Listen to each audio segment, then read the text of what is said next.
202-588-1000. Once again, that's area code 202-588-1000. About Mr. Slocum himself, he is the director of the Citizens Energy Program, and today we'll be talking with him. I just read the testimony that this guy gave to the House Committee on Transportation and Infrastructure about rising fuel costs, and I tell you, this guy rocks. He's the real deal. He's not just like a kind of scholarly professor type who's got command of all the facts, but he speaks in plain English, so I'm really looking forward to him. Today we'll be talking about a bureaucratic loophole that has allowed 24 oil companies in the United States to skip out on more than $1.3 billion in royalties owed to the federal government for the privilege of extracting oil and natural gas from the Gulf of Mexico. Now, if we ever go to offshore drilling in California, this is going to be a point. But this $1.3 billion in foregone royalties pales in comparison to the $60 billion that Americans stand to lose in royalty payments over the lifetime of these leases. If the moratorium on offshore drilling in California is lifted, that means an even bigger loophole for freeloading oil companies. The second thing we'll be talking with Mr. Slocum about is Exxon Records profits. In the fourth quarter of that was just reported, I think last week or the week before, they reported fourth quarter profits, and this is an all-time high for any American company at any time in American history. Fourth quarter profits of $10.7 billion. That's $36.13 billion for the year. Company's earnings amounted to $1.71 per share for October to December, and that's up 27% from the $8.2 billion or $1.30 a share last year. This is the largest amount annual amount reported for any company in U.S. history. Mr. Slocum, welcome to our program. Mr. Slocum, welcome to our program. Hey, great to be here. You're the man. Where do you want to start? You want to start with what Exxon is doing with these record oil profits? Earlier in our show, I don't know if you were listening to it streaming live from the web, but we mentioned how yesterday the financial press reported that a lot of Wall Street's Citigroup, Merrill Lynch, and Bank of America in particular were using the largesse of a lot of these federal bailouts, and namely their borrowings from the Fed discount window, to buy back stock. Now, Exxon is going out there saying, hey, we're making a lot of money, but it costs a lot of money to drill and explore for oil. Plus, we're making all these investments in alternative sustainable energy. And then very credible sources like you are saying they're using a lot of that money to buy back their stock. What's going on? Well, yeah, they're using almost all of their record profits to buy back stock. Since 2005, Exxon has spent over $95 billion Holy cow. Buying back stock. Now, that just gives you a small indication of just how much cash flow and how much profit oil companies are earning. And when they buy back stock, that does a lot in the short term to boost their share values, which is great for top executives that may own hundreds of thousands or millions of shares.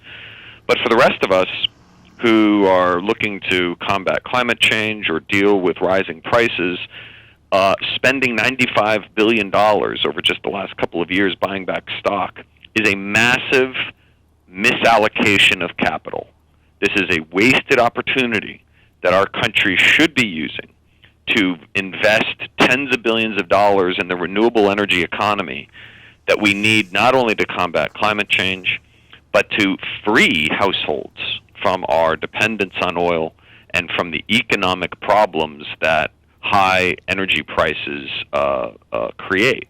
If we had been spending tens of billions of dollars to provide grants to American families to help them install solar panels on the roof of their homes, so we'd have tens of millions of homes generating all of their energy from solar power for free, if we provided huge incentives for folks to purchase super fuel-efficient vehicles, if we provided billions of dollars to local governments to expand mass transit lines, if we provided tax credits to folks to encourage energy-efficient improvements to their home, all of these things would go a long, long way towards energy independence and economic independence.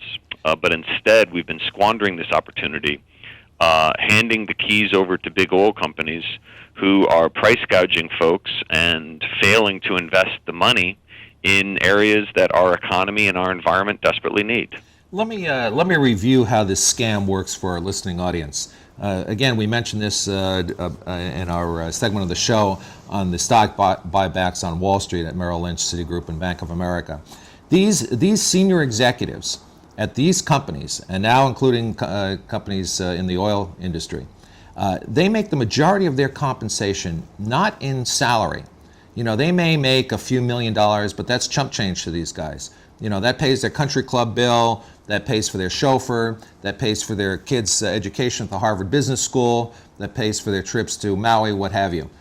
The majority of their compensation is in stock options, which means if the price of stock goes up, so they're awarded just millions and millions of shares in their company, stock options, which means if the price of the stock goes up, they get rich. If the price of the stock goes down, they lose nothing. So they're not at risk for anything, but they stand to make windfalls of their own, and we'll get to windfall profits tax in a second. They get to make personal windfalls when the price of their stock goes up. What's one way a price of stock can go up? Well, you report better earnings. That's cool. Their executives are doing their jobs. They should be rewarded. But what's another way they can pump up the price of their stock? And that is to take out some of the supply of stock that's outstanding in the market. So that's what these guys are doing with these stock buyback programs. When they buy back stock, they're retiring that stock, if you will, from what's available outstanding to the public. They're dumping into the treasuries of their corporate treasuries of their companies, and the price, all things being equal, the price of the stock goes up. Is that pretty much this scam, Mr. Slocum? Yeah, that's right. And the way to address this massive misallocation of capital is to repeal the billions of dollars that oil companies get in tax breaks every year, and to enact a windfall profits tax. Both of these measures are still going to allow ExxonMobil and other oil companies to enjoy profits. It will just deny them the ability to earn windfall profits. So they'll still make money. These CEOs will still be rich. They might not be super rich, but they'll still be rich, and it will free up the billions of dollars in annual revenue that we need if we are going to invest in a renewable energy and energy efficiency revolution. All right, let's talk about that for a second. Implement a windfall profits tax. What is the history of that, and where are we now? Sure. It was enacted one time back in 1980, and it wasn't successful for two main reasons. One, shortly after the implementation of the tax in 1980, the global price of oil plummeted. So anytime you are applying a tax to a commodity whose value decreases, the effectiveness of the tax is going to be eroded. Secondly, the windfall profits tax in 1980 was affixed to